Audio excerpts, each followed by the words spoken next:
This episode is brought to you by Fastcase and its comprehensive suite of legal intelligence tools. Fastcase offers the full suite from legal research to analytics, document tracking to secondary treatises, AI tools, legal news, and more. Fastcase is the smarter way to run your law library. And now, on to the show.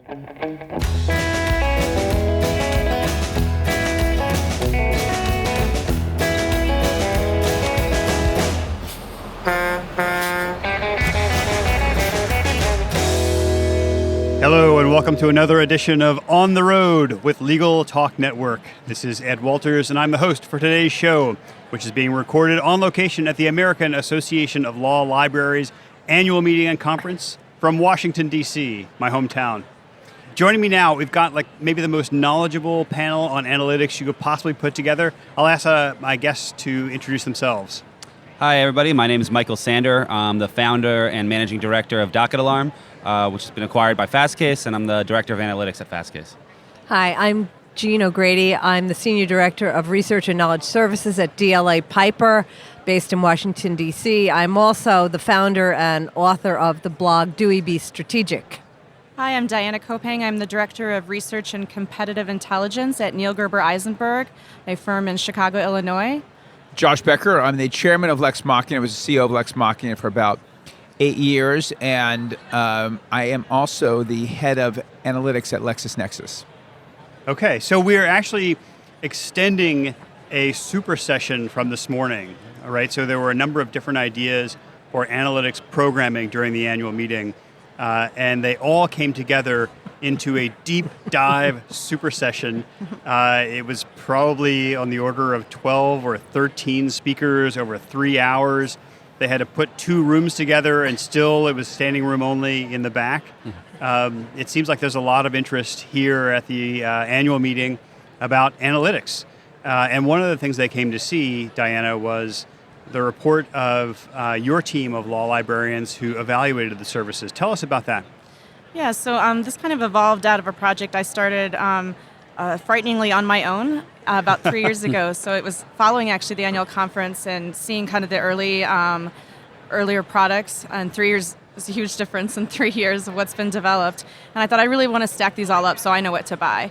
So the products I had access to, I started making the spreadsheet, just breaking out all the different features and functionality. And just lining them all up against each other. And then 2 years later, I went and updated it again, roped in one other person. And then I decided it had gotten too big for me to handle. So separately, Jean and I were working on analytics program proposals, and we realized we should really combine forces. But my piece was working with this team of librarians. So I put out a call for help on our network within the American Association of Law Libraries and got about 30 people who wanted to help test it. So we ended up with about 27 total people testing at the end from law firms and academic libraries.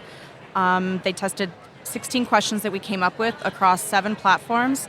And then we also worked with the vendors in terms of heads of product development and also product developers, the people on the ground really developing it day to day, and worked with them to really assess what the platforms could do. And then the librarians really examined the nuances that came out of those testings that make the platform so different and often challenging to use. So let me just ask, this seems like a daunting enterprise, right? I mean, when you first compared the services by yourself, tell me what the spreadsheet looked like. I think it was 4 or 5 columns across. You could reasonably print it out maybe in a couple of pages. And then it just kept growing, and in the presentation I tried to throw up a little zoomed out image of it, and I got blocked by Excel. I actually couldn't expand it far enough to show what it looked like. So it's pretty much impossible to print at this stage, and it's, like I said, 7 platforms, and I think it's 95 rows of comparable factors of items that we compared.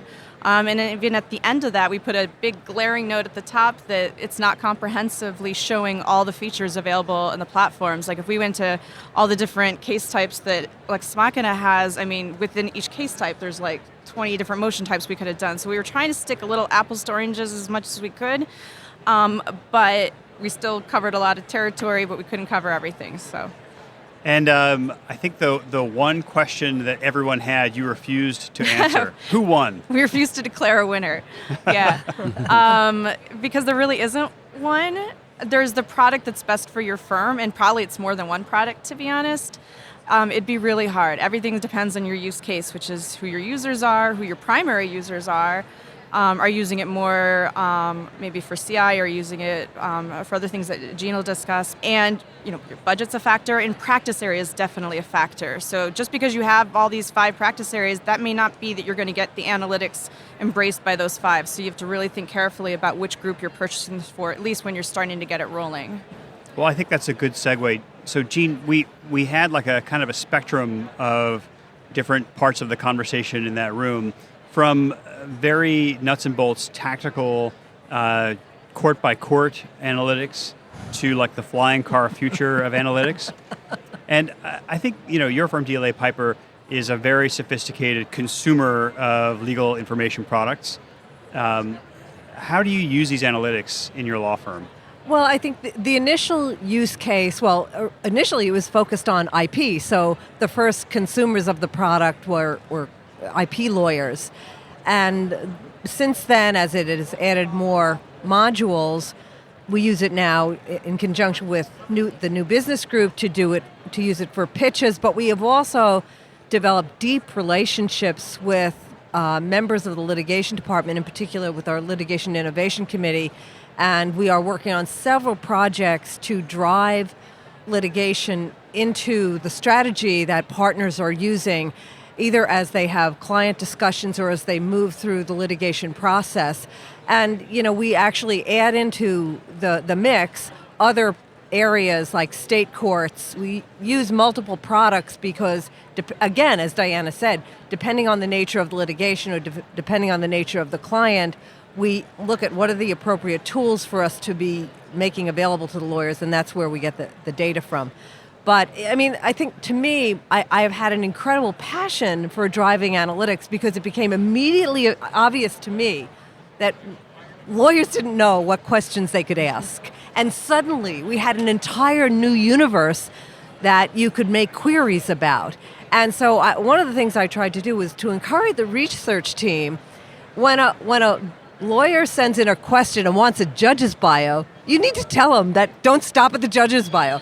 Look at all the things we can tell you about the judge now, because lawyers don't ask for things they don't think exist. And I can tell you, I remember back in the day, maybe 5 years ago, we would occasionally get a request to compile some kind of court statistics.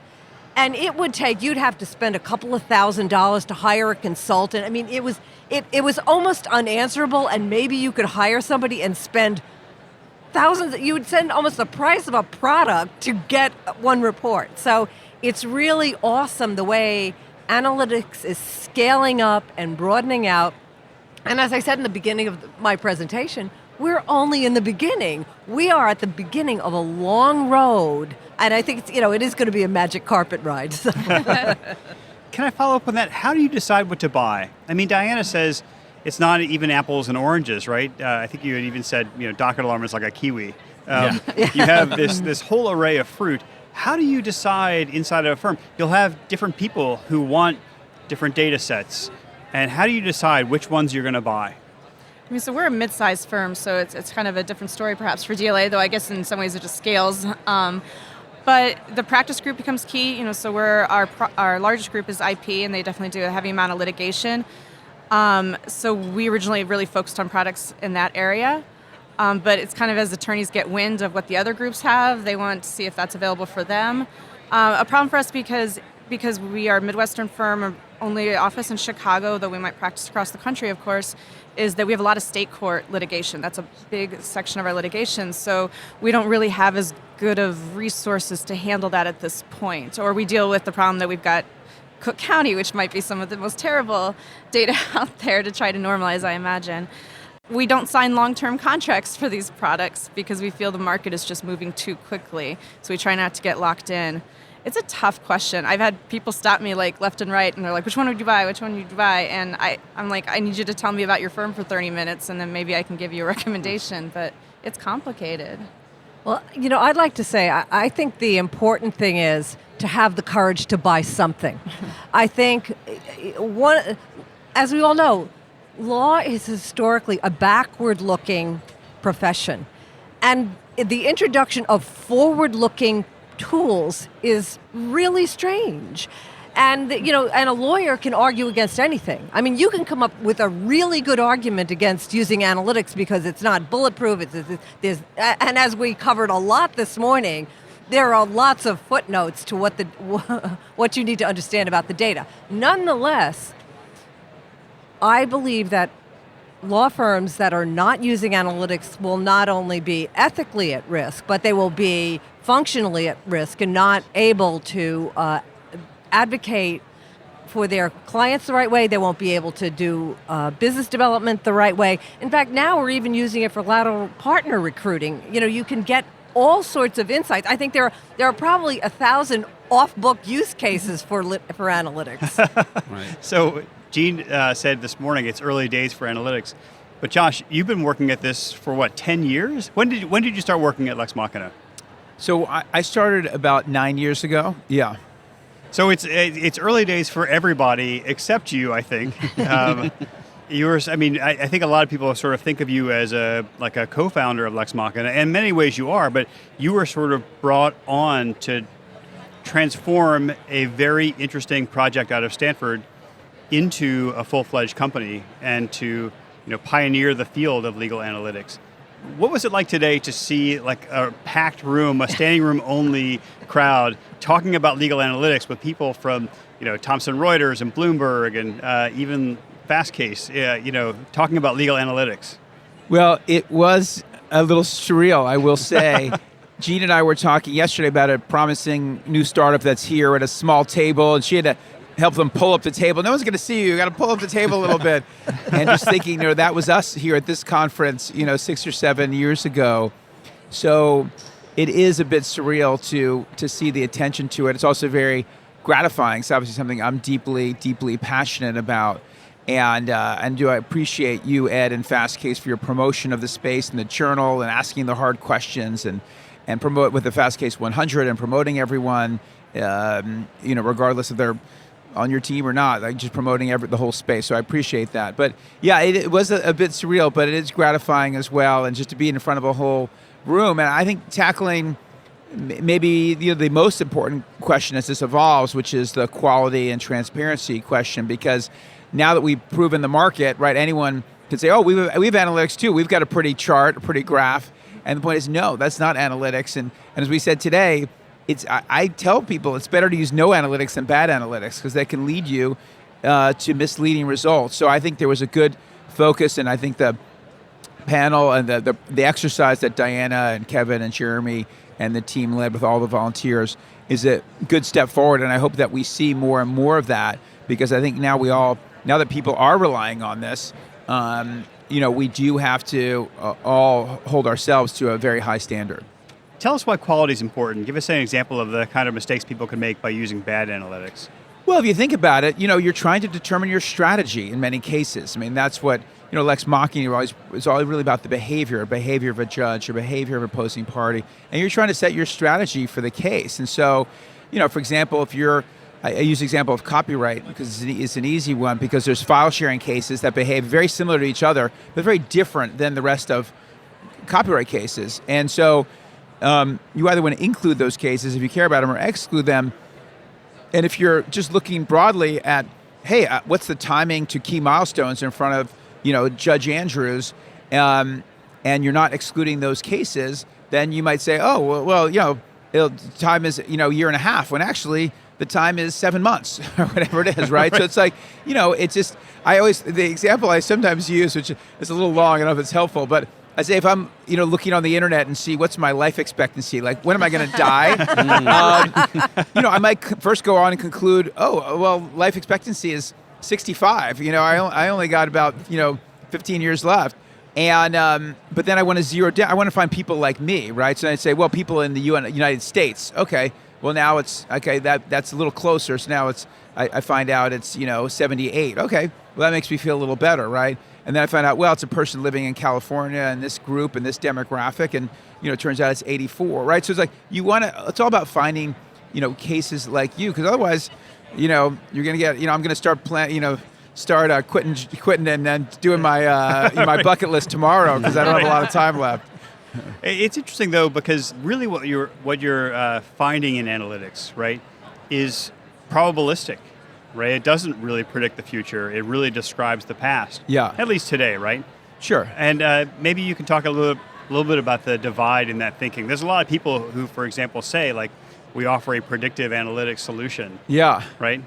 Well, I always say, and you know, Gene can, I think, hopefully test it. I always say we're always very careful about the P word, you know, predictive, because you're right, it is about the past, and that's, you know, early on in Josh Walker, you know, and you have a book coming out tomorrow that you know, it's early on they would say we're selling history. Because, you know, lawyers were scared of the terms data and analytics. We didn't even use them. We said, we're just selling history, you know. But you know, that's essentially still what it is, and rolling it up, and yeah, you can make some judgments, but I think you do have to be careful about, you know, predicting the future. But the point is, it's more than one. You know, one lawyer can't, as skilled as they are, as he or she is, to be able to keep in her mind the 1,000 cases in front of Judge so and so and process and figure out, you know, so. That's why everything in law tends to be reputation-based. You know, I need a good lawyer. Oh, well, Michael's pretty good. Like, that's kind of the state of the art today, you know. Right. And now we can at least say, well, you know, Michael's a lot of experience in front of this judge. Here's how he compares to these other people, right? Michael has, you know, a lot of domain in this subject matter. How's your comparing to other people, right? So there's, you know, we've come a long way, but there's a long way to go. So maybe that's a good transition, because, Michael, I know that you have been pushing the frontiers of analytics. Certainly when we met, you were really trying to see what's possible and to kind of advance some of the work that Josh and his team at Lex Machina really founded, right? The foundational work they've done. Tell us about what's on the frontier. So, you know, analytics really started in patent law in many ways, and I'm always kind of curious of why that is. Maybe it was just because Stanford decided to pick up the patent law stuff first. But maybe I think it's because patent attorneys tend to be a little bit more mathematical, maybe a little bit more comfortable with probabilities and numbers. But what everybody wants to see is, I mean, there's nothing about analytics that are solely about patent law. Like, you can take analytics and apply them to any slip and fall cases, right? It can be anything. So what I'd like to see is it being applied to more and more practice areas. And that's difficult because it takes a lot of work and a lot of subject matter expertise to set up a system that you know, works in every situation. As Josh said, you know, like the two different types of copyright cases, being able to split the file sharing cases off from the non-file sharing cases is important. But unless you're a lawyer with subject matter expertise in that area, you're not going to know to do that split. So what we've been trying to do is, rather than coming up with a ton of subject matter experts that will, you know, subdivide each and every possible case, we've been trying to build tools to allow researchers to do that subdivision themselves. We allow them to kind of build their own tags, split the data up in their own way that they want, and really kind of give the tools that we use to build analytics ourselves to the researchers and the research librarians. And, you know, I'm really hoping that this is going to make law librarians more like data scientists. Because really what I'd like to see is for them to be able to do this work themselves. They have the subject matter expertise. And the truth is, it will take us forever to do modules and to do you know, legal verticals in every possible scenario. We'll just never get done with them. So rather pushing the tools that into the law library might actually speed that process up and allow them to actually get the answers that they need. So I know you've been working on the Analects Workbench in Docket Alarm. Just say a word about what that is. Sure. So the Analects Workbench, it's not an analytics, you know, system per se. It's a set of tools for you to build your own analytics. So if you go in there, you can't just click a button and say view analytics. You have to tell it what you want to see. You do give it, you know, a name and a description. Then you can give it a library of cases that you want it to analyze. Then you can go into what we call outcome tags, and you start applying these tags to parts of the docket sheet, and in the future to the underlying documents as well, so that each docket sheet can be tagged specifically in what you want it to be tagged with. So, like, for example, a slip and fall case, you know, you'll be able to first set your library up so that you're only looking at slip and falls. Then you can, you know, put in there, you know, the tags can be if you went to trial, or that a summary judgment motion was filed, or a summary judgment motion was decided. And then from there, we can run the analytics on those tags, and you can actually start visualize the data that you've actually created. So same question to you, Josh. I mean, you've been working at sort of the frontier of legal analytics for years. What's next? What are we looking for in Lex Machina next? Well, because we take the quality very seriously, we talked about it, we do interview a lot of experts and do for each area we go into. So we go into new areas very slowly. So we'll be done federal civil law really at the end of this year. It took us probably 8-9 years to get there. Then working on states. But I think it's really about deepening the analytics too in some of the other ways that Michael and others talked about.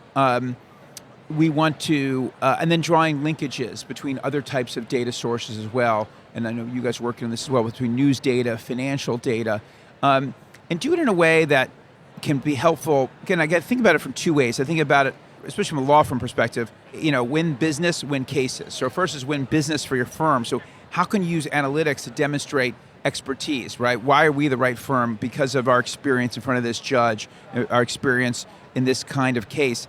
And you have to be facile with the data, be able to slice and dice to present your firm the best foot forward.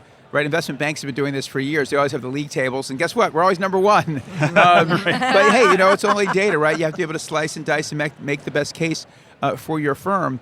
And also with business development, figure out which companies do you want to go after, right? Where do you have a good likelihood of winning? Which is a company that might not be happy with their firm right now because they've lost a few cases recently. And then secondly, then win the case, right? And that's where the language textual analytics, which we're, just now at the very beginning stages of, and Context is one of the innovators there, of the textual analytics, understanding, for this judge, right, what cases does he or she tend to cite and what language in those cases. So that's where I think it's all still super exciting and we have a long way to go, but we're at a very, very fun stage. Gene, Diana, if from inside of a law firm, if you could wave a magic wand and add a feature or a data set into one of these analytics platforms, what would really delight your lawyers that doesn't exist today? Well, I know it would delight me, warning screens, but I'm not sure that would delight the lawyers. No, warning screens remember that the say, issue came up this morning yes. about the caveats. Frankly, I was shocked when it came out that one of the products was only looking for data within the top 100 cases. Like, there ought to be a warning there.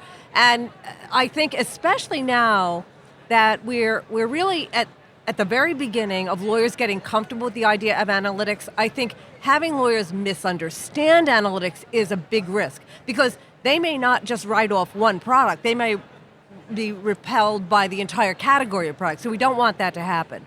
So I think, right now, even though we have exposed many, many lawyers to analytics training through boot camps, I'm observing something that I refer to as adoption by proxy, where they're not quite ready to use it themselves, but we've seen a dramatic increase in requests of them sending the research requests for analytics to the research team and letting the people who are most comfortable using the products deliver the results and then work with them iteratively. I mean, because a lot of times, you need to focus and refocus, but I think just getting the word out and getting lawyers comfortable is the big challenge. And hopefully, I think we also were talking about getting analytics into the law school. I think getting lawyers exposed to analytics, some sort of like Moneyball or gaming sort of thing, when they're still in school, is a very good idea so that they come into law firms expecting to see it.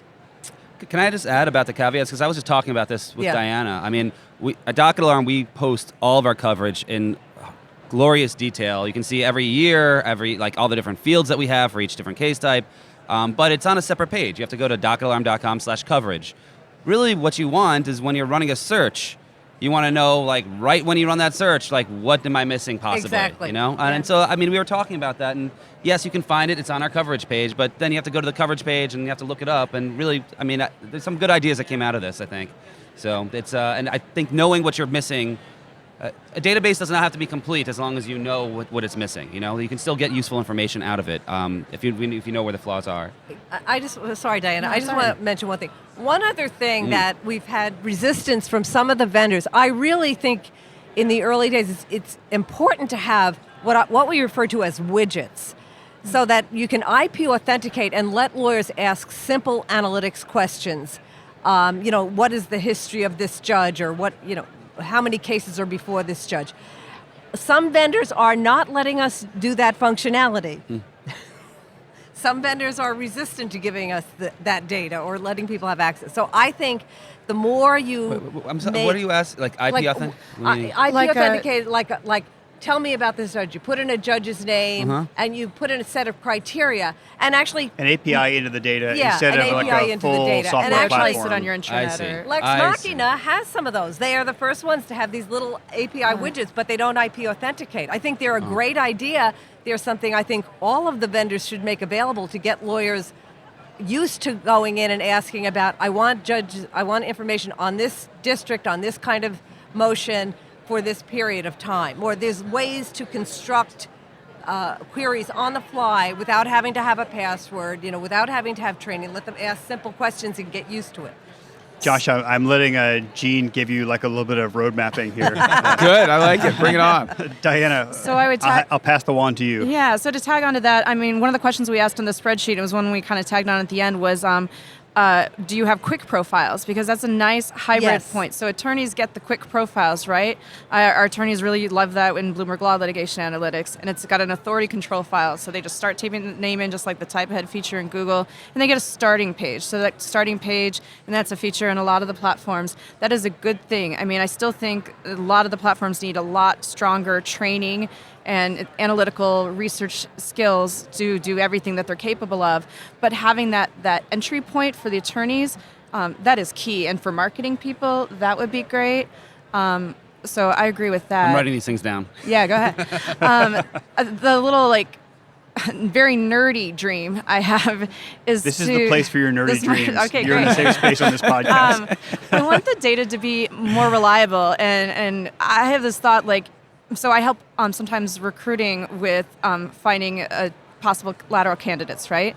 And one of the issues is, so ALM scrapes law firm site data and looking for attorneys' movings. But we'll ask questions like, well, what happens if the attorney gets married and does change her name, or now it's a hyphenated name? Are you accounting for that? Can you really track that?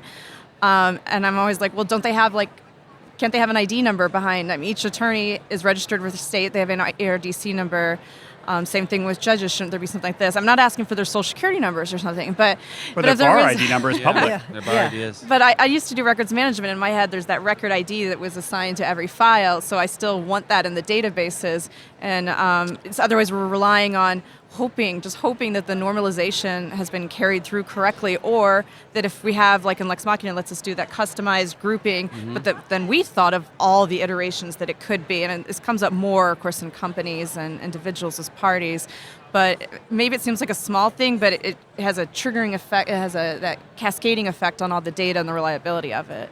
And I also think another issue that came up this morning was the idea of having the short videos on every platform. I think every vendor would be doing themselves a favor, because people might go to a training and then a month later they go back and log in, and to have a quick refresher on how do I do how do I explore motions, how do I explore judges, having a quick video is a very useful tool. One of the most popular things in Fastcase, by the way. We have a law librarian on staff who makes little training videos, and we love them, but I mean, they're so popular. Everyone looks at them. They're, insanely helpful. But I would make them a little more specific, right? So sometimes we'll see training that's just like, how do you find out information about a judge or something? But you could take the analytics questions that we wrote that all came out of actual questions our attorneys gave us. They wanted answers to these, and we took those and made those the basis of the testing.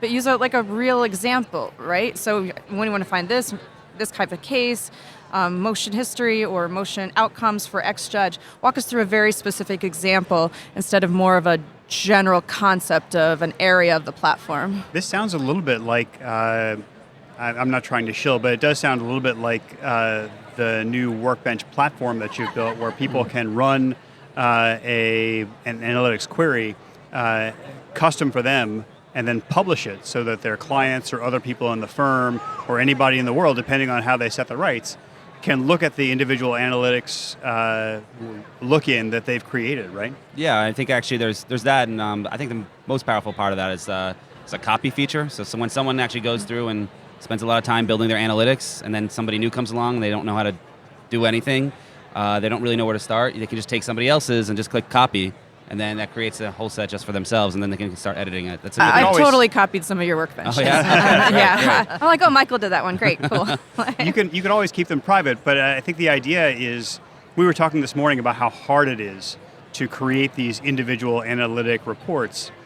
This is almost like the beginning of an open source movement, where people can say, I've done something, it is not like proprietary, there's no personal client information in here, but I've taken a look into what's going on in this particular court in Illinois, and I'm going to publish it so anyone can build on top of it. I think it's also... go ahead. Well, I was just going to say one other point on the quality point, because I didn't get to say it on the panel earlier today. I will say, we talked a lot about the PACER problem, and you do have to clean up the PACER data. We found that the attorney information on PACER is wrong at the federal level. Well, it's federal. 20% of the time, in some cases, almost 50% of the time. And I know, for example, our friends at Westlaw do not keep the historical crawls. And unless you keep those historical crawls, you can't go back and figure out, unless you can go into the signature blocks, which we're also able to do, you can't figure out who was, who did what, who was at that firm, who signed that motion, who actually did that. And that's why they can't go back and fix that information. Well, so, important point. Analyzing the signature blocks, I think, is actually it's imperative for getting accurate party and firm data. So I totally agree with you. And actually, that also goes back to your point about it does get difficult when there's names that are similar to each other, or someone changes their last name. And I'm 99% sure that PACER does not give bar IDs when they give you email addresses and other stuff, but they don't give you bar IDs. Right. So it can be very difficult to actually disambiguate names, especially if someone changes their last name. So some state courts do give you bar IDs. So I'm going to give you all a chance for a closing thought, starting with Josh. We'll come across the table. Well, thanks. It's fun. I think today was a big step forward, just with the number of people in the room and the amount of effort put forward by Diana and the whole team. And I hope that we see more of that as we've now proven the space is valuable. Now we need to make sure that we're all paying attention to the quality piece. But I think this is super exciting moment in time, and I really appreciate bringing us together for this conversation. So I'll just say that the law librarians are eager to keep working in this partnership. I really think that we should be the experts in understanding these platforms more than anybody else in the legal industry, because we're the most likely and the most adept at being the core users. So I'm hoping this partnership continues. I was a little nervous at the beginning, thinking I'm going to try to get 5 different vendors and 7 platforms, and they're all going to be nice to each other and talk to each other and be collaborative. And it was actually refreshingly very pleasant. And I learned so much, and I'm hoping we can just keep continuing this development and monitoring of the changes in the industry. Yeah, I'm going to echo somewhat Diana. I think this means full employment for librarians for eternity, because data quality and collection analysis, that's what librarians have always done. It's whether it's an encyclopedia or a data set, you're trying to figure out what do we really need and what is this reliable. And so I think it is daunting. I mean, it's important that we not be frightened away from the scope of the challenge ahead of us, but I think everybody's product, the legal market will benefit, lawyers will benefit, the products will benefit if we have this ongoing dialogue and help everybody. And I love the way you come here and you see how every year one product leapfrogs over another product, leapfrogs over another product. I mean, the competition is great.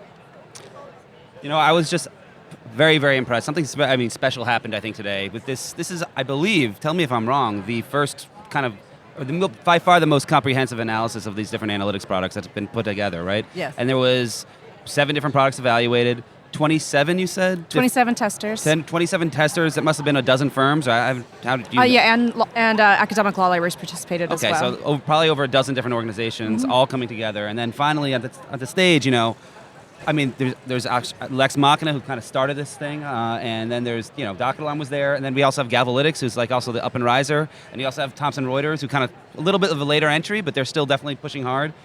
So it's just was really cool to see all these people coming together, and we're all working on the same problem, really.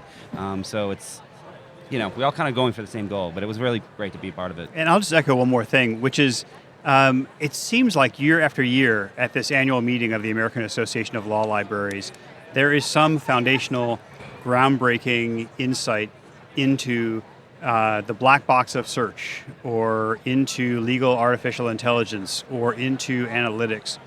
And I think this is really becoming the brand of law librarians. As Gene said, these kind of information literacies and next century tools are going to be located and centered in law firms and law schools in the law library. It's going to be law librarians who carry that torch. And we are really in a transitional time for that profession, right? Where it is becoming an information literacy role inside of law libraries, diffusing knowledge to lawyers, to partners, to associates, to paralegals, to legal secretaries. But the tip of the spear is in the law library, and the sort of peak of information literacy is going to be with law librarians. Can I make a plug for AALL then? All right. So we're the American Association of Law Libraries, but our membership are not just law librarians. We have chief knowledge officers. We have knowledge analysts. We have people who are more in data science, marketing. Join our organization. And be familiar with your local chapters. There's plenty of resources. Check out, AllNet, our site, to see what we're about, and consider hiring a librarian. I mean, it's shocking to me how many law firms who are of under 100 attorneys have no librarian, and I can't even imagine how they even pick the right product for anything. So I just want to encourage people to consider our organization as an opportunity, a place to learn. Diana, would you finish the plug? If people want to find out more information about AALL, where can they find that? It's aallnet.org. Did I get that right, Gene? Okay, good. So. Or Google. Sorry, folks. Well, it looks like we've reached the end of the road for our episode. I want to thank our guests for joining us today. For everyone, I'll start with Josh again. If our listeners have questions or want to follow up with you, how can they reach you? Sure. Email me, jbecker@lexmachina.com, jbecker@lexmachina.com, best way. Yeah, feel free to email me as well. So it's D, as in Diana, Koppang, so DKOPPANG @NGE.com. And I'm Jean O'Grady at JEAN, Jean.O'Grady @DLAPiper.com. And you can also look at my website, www.DeweyBeStrategic, as in the Dewey who just got banned from the American Library Association. Good branding. Yeah. Feel free to reach out. I have the tech email address. It's just michael@docketalarm.com, so we can just do the first names. Great. I want to thank our listeners for tuning in. If you like what you heard, please rate and review us in Apple Podcasts, Google Podcasts, Spotify, or your favorite podcasting app. I'm Ed Walters. Until next time, thanks for listening. If you'd like more information about what you've heard today, please visit LegalTalkNetwork.com. Subscribe via iTunes and RSS. Find us on Twitter and Facebook, or download our free Legal Talk Network app in Google Play and iTunes. The views expressed by the participants of this program are their own and do not represent the views of, nor are they endorsed by, Legal Talk Network, its officers, directors, employees, agents, representatives, shareholders, and subsidiaries. None of the content should be considered legal advice. As always, consult a lawyer.